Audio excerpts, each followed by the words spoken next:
Here's a quick video tutorial on how to add yourself to the waitlist of a class that is currently already full. After logging into Jaguar, on the left-hand menu, you will click the Register for Classes option. You will then be prompted to select the term for registration and click Continue.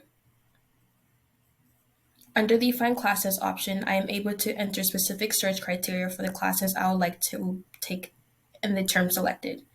I would like to take an early childhood class on the graduate level, and I would like to only attend this class on Tuesdays. And then I will click Search. The class I would like to take is currently full. I'm going to click on the Add option. The class will now appear on the summary box at the bottom of the page. I will then click the Action button and I will click Waitlist. I will then click Submit. The class has now appeared in my course summary. It is important to remember you are not officially in the class.